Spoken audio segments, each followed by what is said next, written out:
तो मेरे प्यारे शिव भक्तों, कथा कुछ इस प्रकार है कि एक बारी जो हमारे सारे नवग्रह हैं उनके बीच में विवाद हो जाता है कि सबसे सर्वश्रेष्ठ कौन है।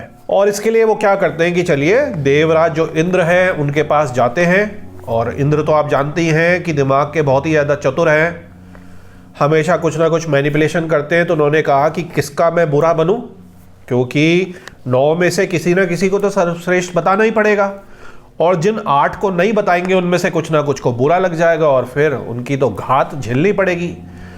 तो इस तरीके का प्लान, इस तरीके की एक चीज़ फ्लोट करते मतलब बताते हैं कि देखिए जो पृथ्वी पर राजा विक्रमादित्य हैं वो बहुत ही ज़्यादा सच्चाई लिए हुए हैं, बहुत ही पराक्रमी हैं।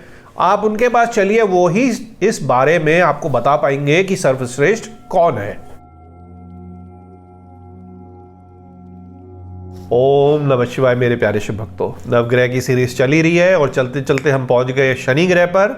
शनि ग्रह के 3 वीडियो ऑलरेडी बन चुकी है जिसमें हमने शनि ग्रह के पूरे इंट्रोडक्शन को लिया था।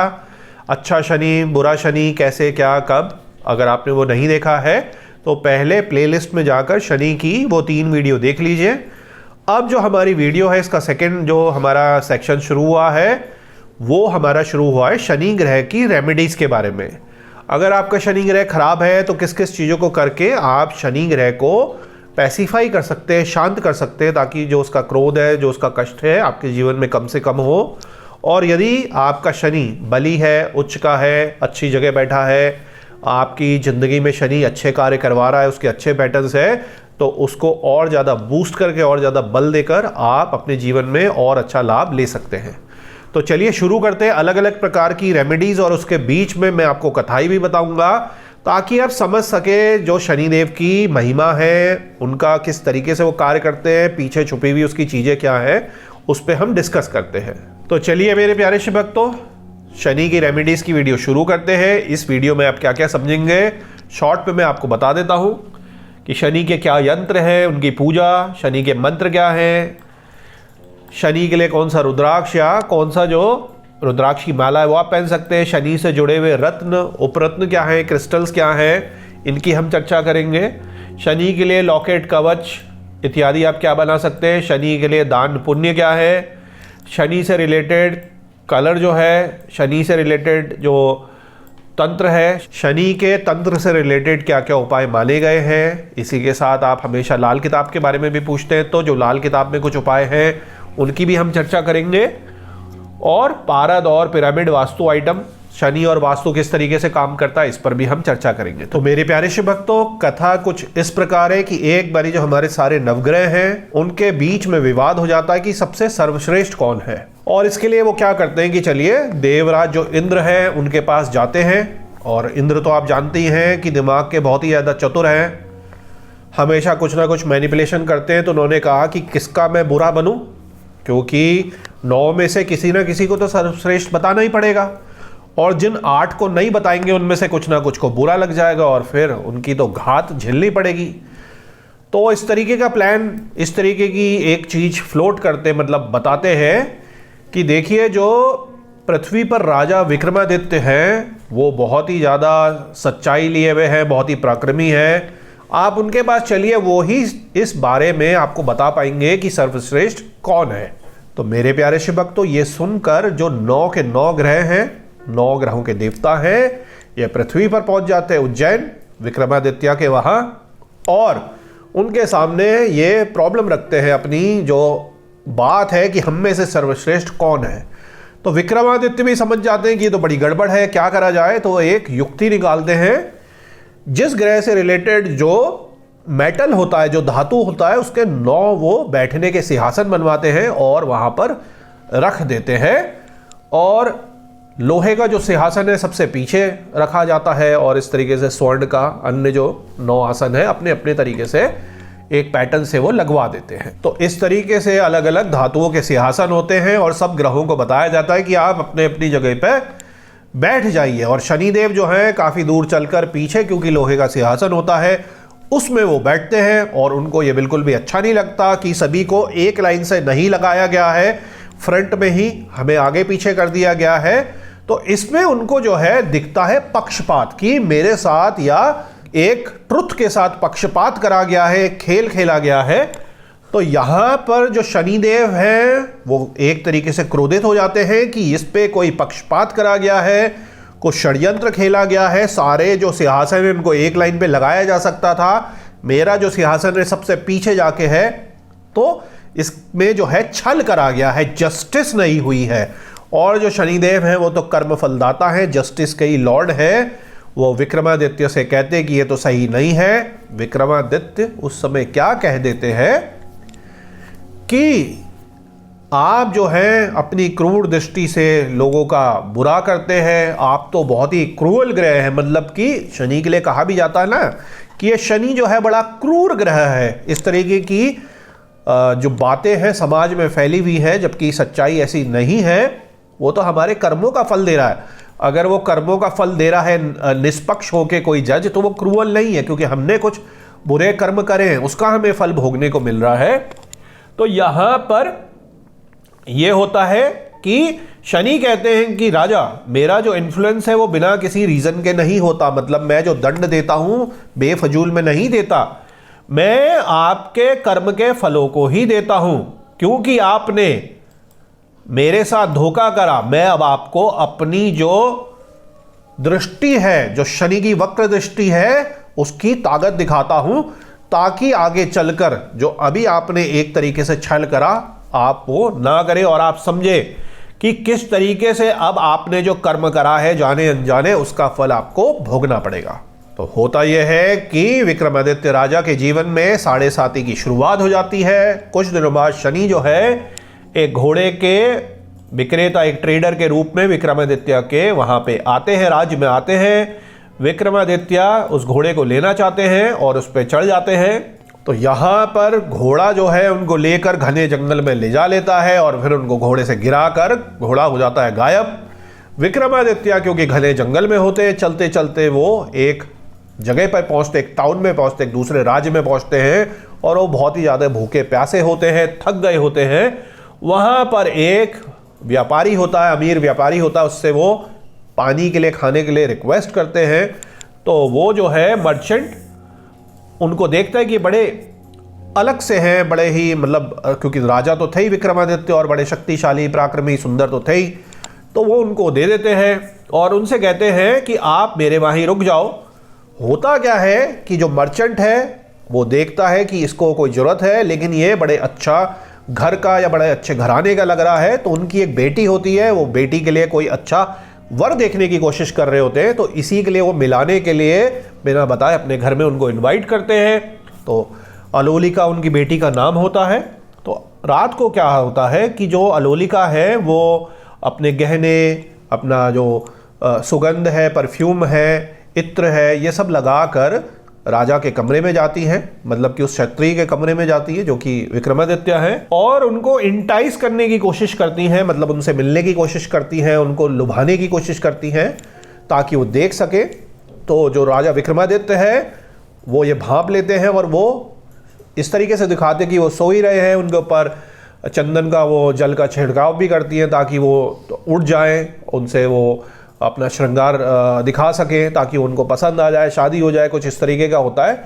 लेकिन वो ऐसे ही पड़े रहते हैं और थक हार कर क्या है कि वो जो मर्चेंट की बेटी है उस कमरे से चले जाती है और वहाँ पर अपना जो एक हार है वो लटका जाती है, एक शायद निशानी के रूप में या बताने के लिए कि देखिए मैं रात को आपके कमरे में आई थी, या जो भी उनके मन में होगा। और जो राजा विक्रमादित्य है उसके जाने के बाद उठकर देखते हैं उस हार को, और वो एक पेंटिंग के पास लटका रखा होता है। अचानक ऐसा मिरेकल होता है, क्योंकि शनिदेव की तो माया अब शुरू हो रही है, कि पेंटिंग में जो बना हुआ एक स्वान है, एक जो पक्षी है, वो आकर उस मोती के हार को निगल लेता है। और जब तक वो कुछ करते, जब तक कुछ समझते, तब तक हार हो गया गायब। अब इसके बाद जो अलोलिका है वो आती है कमरे में, देखती है मैंने हार यहाँ करा था दिखाने के लिए, हार तो गायब है। वो पूछती हैं तो वो बताते हैं कि जी हार तो नहीं है। और जो वो मर्चेंट की बेटी है वो चिढ़ जाती है कि ये तो कोई क्षत्रिय नहीं है, ये तो ठग है, इसने तो मेरे केवल हार को देखकर गायब कर लिया, चुरा लिया, छुपा लिया। और उससे वो रुष्ट हो जाती है, अपने पिताजी को बताती है। पिताजी उसको हार के लिए वो भी रुष्ट हो जाते हैं। सब शनिदेव की जो है पूरा माया का साइकिल चलता है, उसको पीटा जाता है, पिटवाया जाता है। उसके बाद जो राजा चंद्रसेन है उनके वहाँ ले जाया जाता है कि भाई ये जो मर्चेंट है इसने ऐसा ऐसा हार चुरा लिया, ये बता नहीं रहा, बड़ा ही ढीठ है। तो राजा चंद्रसेन कहते हैं कि भाई आखिरी मौका है, दे दो वरना तुम्हारे को सजा मिलेगी। तो जो राजा विक्रमादित्य कहते हैं नहीं जी, ऐसे पेंटिंग से स्वान ने खा लिया। तो कहते हैं कि ये तो बिल्कुल ही बहुत ही बड़ा झूठ है, इसके हाथ पैर कटवा दिए जाएं और हाथ पैर कटवा कर अपंग बनाकर उनको एक चौराहे पे फेंक दिया जाता है। कई सालों तक वो वहाँ पे चौराहे पे रहते हैं, ऐसे ही किसी ने कुछ दे दिया, कहीं से कुछ मिल गया, जूठा पीठा तो खा लिया, क्योंकि सब राजा से डरे थे, कोई उनको पानी देने खाना देने भी नहीं जाता था। अब इस बीच क्या होता है, मैंने आपको बताया कि 2.5 साल ढैया निकल जाती है एक तरीके से। तो जिस राज्य के वो राजा थे, आपको पता है कि कथा के शुरू में मैंने आपको बताया कि जो हमारा बहुत ही दिव्य नगरी है उज्जैन, उज्जैन के वो महापराक्रमी राजा थे। वहाँ से एक ऑयल मर्चेंट की, तेल के व्यापारी की जो पत्नी है वो इधर की साइड आ रही होती है, क्योंकि उनका जो मैका है इधर होता है। वहाँ पे एक जो अपंग है, क्रिपल्ड है, कटे फटे राजा हैं, क्योंकि हाथ पैर तो काट दिए लेकिन चेहरा तो देखने लायक है। तो वो पहचान जाती कि अरे ये तो हमारे वहाँ के राजा विक्रमादित्य हैं। वो आती हैं और उनको अपने साथ ले जाती, हेल्प करती हैं। तो यहाँ पर उनके जो घर वाले हैं वो भी डर जाते हैं, क्योंकि राजा चंद्रसेन का ने ही ये हाथ पैर कटवाए थे। लेकिन वो बताती है नहीं नहीं, राजा चंद्रसेन को गलतफहमी हो गई, व्यापारी को गलतफहमी हो गई होगी, ये तो हमारे वहाँ के महाप्रतापी महाराज हैं, महाराज विक्रमादित्य। तो थोड़ा सा वो कन्विंस हो जाते हैं और वो राजा चंद्रसेन से जाकर उनके जो पिताजी हैं मिलते हैं। तो कहते हैं कि मैं काफ़ी कष्ट इन्होंने झेल लिया है, आपने हाथ पैर कटवा दिए हैं, तो मैं इसको अपने वहाँ एज अ नौकर रख लेता हूँ, मेरे थोड़ा काम हो जाएगा, ये थोड़ा सही हो जाएगा। तो चंद्रसेन का गुस्सा भी थोड़ा शांत हो गया होता है। वो कहता है चलो ठीक है, इसने तो अपना भुगती लिया, इतने सालों से ये हाथ पैर कट करके पड़ा हुआ है, तो उसको अलाउ कर देते कि अपने घर में एज अ सेवक इसको रख लो। अब विक्रमादित्य जो है उनको रख लिया जाता है, लेकिन कोई देख ना ले, तो सेवक की भूमिका भी उनको निभानी ही है। तो वो आवाज़ देने वाले एक जहाँ तेल के कोहलू हैं वहाँ पे जो बैल हैं उसको चल चल के वो तेल निकालते हैं। तो वो ताकि तेज़ी से काम करें, तो उनको हाँकने वाला या गाने वाला या उनको मोटिवेट करने वाला इस तरीके का व्यक्ति बनाकर बैठा दिया जाता है, क्योंकि हाथ पैर तो है नहीं, केवल वो गा ही सकते हैं। तो इसी बीच क्या होता है, एक शाम को जो राजा विक्रमादित्य हैं वो यही कार्य कर रहे थे और उनको मोटिवेट करने के लिए वो एक राग छोड़ते हैं जिसको है राग दीपक। और राग दीपक जैसे ही स्टार्ट होता है तो एक दिव्य प्रकाश जो है वहां से उत्पन्न होता है और पूरे शहर में फैल जाता है। तो यहां पर जो चंद्रसेन की बेटी थी पद्मसेना, ये इस तरीके की दिव्य रोशनी देखती है। जो उनका राजमहल है वहां से तेली का घर या कुछ ऐसा दिख रहा होगा कि वो बड़ा ही दिव्य प्रकाश आ गया है, और वो बड़े मेस्मराइज्ड हो जाती है। अपनी सेविका को कहती है कि जाओ देखो ये आखिर प्रकाश कहाँ से आ रहा है।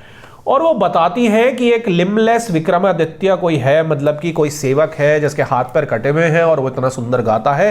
अब शनि की देखिए जो माया है क्या होती है कि इतनी सुंदर राजकुमारी, इतनी उसके में पावर, सब कुछ है, वो उनको अपने पैलेस ले आती है और आवाज की मधुरता से अपने पिताजी से कहती है कि मेरे को शादी करनी है तो इसी से करनी है। किससे शादी करनी है? जिसके हाथ पैर कटे हुए हैं।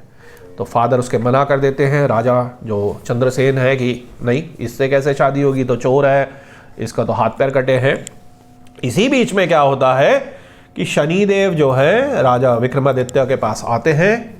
समय पूरा हो गया होता है लगभग 7:30 का। तो कहते हैं राजन, अब आपको समझ आया कि आपने उस समय जाने अनजाने क्या अनजस्टिस करा था, कि कैसे मैं कर्मों का फल देता हूं।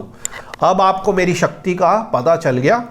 तो राजा जो है वो हम्बली बाउ डाउन करते हैं, कहते हैं कि हाँ बिल्कुल मैं समझ गया कि क्या जाने अनजाने गलती हो सकती है और मेरे पर मर्सी दिखाई जाए, और ताकि मैं और लोगों को ये सब चीज़ें अपने राज्य में और बाकी पूरे संसार में बता सकूं, ताकि वो अच्छे से जीवन जस्टिस के साथ अपना निष्पक्ष जीवन जी सके और मेरी कथा से, मेरी जिंदगी से वो समझ सके, ताकि वो पाप कर्म जो है कम से कम करे। इससे जो है शनिदेव बहुत खुश होते हैं कि वाह, कि ये राजा जो है ये अपनी नहीं सोच रहा है, कह रहा है कि मैं और लोगों तक ये बात पहुंचाना चाहता हूं ताकि लोगों का मन परिवर्तित हो जाए। और जस्टिस लॉर्ड जो है हमारे सेटल, हमारे शनिदेव, उनको कहते हैं कि आज से जो भी इस कथा को सुनेगा उसको मेरा प्रोटेक्शन और ब्लेसिंग मिलेगी।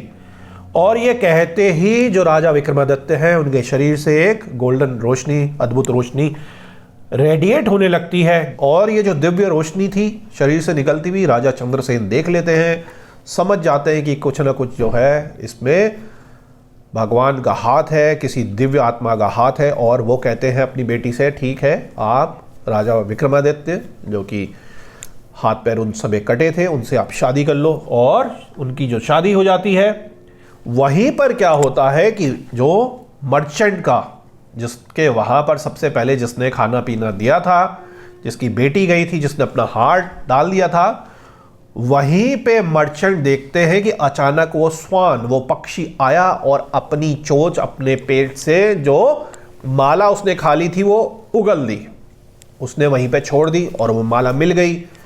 तो ये तो सारा क्योंकि शनिदेव की माया थी। और मर्चेंट को भी बड़ा ज़बरदस्त एक धक्का लगता कि अरे ये तो उसने चोरी नहीं थी, ये जो था ये तो ऐसी कुछ माया की घटना थी। वो समझ जाता है कि जो वो व्यक्ति था वो चोर नहीं था, हम फालतू में उसके ऊपर इल्ज़ाम लगाया जिसके कारण इतना सारा कष्ट भोगना पड़ा। वो चंद्रसेन के पास जाते हैं और सब कुछ बताते हैं। और जो मर्चेंट है, अपनी बेटी जो अलोलिका है, उसकी भी जो शादी है राजा विक्रमादित्य से करवा देते हैं। इसके बाद क्या होता है कि अगली सवेरे राजा विक्रमादित्य के जो कटा हुआ हाथ और पैर होते हैं वो वापस आ जाते हैं। और राजा विक्रमादित्य है उस समय फिर अपनी ट्रू आइडेंटिटी जो है कि मैं राजा हूँ उज्जैन का, अपना सब कुछ बताते हैं कि कैसे शनिदेव, मैंने जाने अनजाने में एक तरीके से अनजस्टिस कर दिया था, जिसको समझाने के लिए शनिदेव ने ये सारी माया करी, मेरे को कष्ट दिए, मैंने भयानक कष्ट भोगे और आपके थ्रू भोगे। आप तो उसमें एक पार्टिसिपेंट्स थे केवल, ताकि आप सब लोग समझ सकें कि किस तरीके से जब हम अनजस्टिस करते हैं अपने कर्मों का फल जो है हमें इस जन्म में, अगले जन्म में भुगतना पड़ता है। तो ये सारी जो है कथा क्लियर होती है। इसके बाद चंद्रसेन और जो मर्चेंट है बहुत सारे उपहारों के साथ उनको विदा करते हैं और जो विक्रमादित्य हैं उज्जैन आते हैं। उज्जैन के जो सारे सिटीजन हैं, जो सारे के सारे उनके राज्य के लोग हैं, बहुत ज़्यादा खुश होते हैं क्योंकि वो एक बहुत अच्छे राजा थे और सारे राज्य में जो है बहुत अच्छा सेलिब्रेशन होता है। और वो दोबारा अपनी गद्दी पर बैठते हैं और अपने राज्य को किसी भी इस तरीके के अनजस्टिस से आगे बचाते हैं, प्रचार प्रसार करते हैं। और ये वो अनाउंस करते हैं कि शनि जो है सबसे पावरफुल है और उनकी हमें डिवोशन करनी चाहिए। स्पेशली हमें अपना जो जीवन है, अपने कर्म जो है अच्छे रखने चाहिए, क्योंकि अगर देखा जाए, अगर लॉजिकली भी हम बात करें तो हर ग्रह जो है कुछ ना कुछ हमें दे रहा है या कुछ ना कुछ हमें कष्ट दे रहा है। अधिकतर वो सारे ग्रह अच्छे कार्य करने में अच्छा ही फल देते हैं, लेकिन शनि जो है सबसे ज़्यादा पावरफुल किस लिए है? क्योंकि कर्म, मनुष्य ने धरती पर जन्म लिया है, या देवों ने या देवताओं ने, नागों ने, गंधर्व ने, किन्नर ने, अलग अलग लोकों में हर किसी को अपना कर्म का ही फल भोगना है। कर्म आप समझिए कि it is like a soul. बिना सोल के, बिना आत्मा के जैसे शरीर का कुछ भी वैल्यू नहीं है, ऐसी अगर हम कर्महीन हो जाए, कर्म हमारा जीरो हो जाए, मतलब हम पत्थर की तरह ही एक जगह पे बैठे हों, तो हमारा जीवन किसी काम का नहीं है। इसलिए हमें अपने कर्मों को अच्छा रखना चाहिए। और हम ही मनुष्य ही एक ऐसे हैं सबसे सुप्रीम जो कर्म करने के लिए धरती पर आते हैं और अपने अच्छे कर्मों से हम देवता, देवतुल्य बन जाते हैं। और किसी में भी, जानवर में और किसी में इस तरीके के जो है अपनी शक्ति या दिमाग नहीं है। तो ईश्वर ने हमारे को इसी तरीके से भेजा है कि हम अपने यम नियम से, अपने अच्छे कर्मों से लोगों को ना सताकर इस तरीके से देवत्व को हम पहुंच सकते हैं। और इसमें बहुत ही ज़्यादा बड़ा सारी चीज़ों को बैलेंस करने का, कर्मों के फल देने का जो रोल है शनिदेव का है। तो ये यहाँ पर मैंने आपको एक छोटी सी कथा बताई कि किस तरीके से इतने पावरफुल राजा से रंक बना देना, रंक को राजा बना देना, ये शनिदेव के हाथ में है। तो चलिए अब हम रेमेडीज़ को समझते हैं और आगे शनिदेव की कृपा पाने की कोशिश करते हैं। तो मेरे प्यारे शिव भक्तों, वीडियो काफ़ी ज़्यादा लंबी हो रही है, आज इसको बीच में यहीं रोकते हैं। इसको कंटिन्यू करेंगे शनि की रेमेडी पार्ट 2 में। आपके बहुत सारे प्रश्न होंगे अपने शनि रिलेटेड, स्वास्थ्य के बारे में, जॉब, बिजनेस, करियर के बारे में, अपने संबंधों के बारे में, यदि कोई आपका विशेष कष्ट है तो नीचे कमेंट सेक्शन में आप लिख सकते हैं। कोशिश यही रहेगी कि जब टाइम हो तो आपके प्रश्नों का उत्तर दिया जा सके, या कंबाइन करके किसी दिन उसको बहुत सारे लोगों को एक ही उत्तर दिया जा सके। यदि आप शनि से जुड़े हुए कोई भी रुद्राक्ष, माला, जेमस्टोन, यंत्र आदि लेना चाहते हैं तो संस्था से संपर्क कर सकते हैं। अंत में भोलेनाथ से यही विनती है कि आप पर और आपके परिवार पर कृपा करें। ओम नमः शिवाय।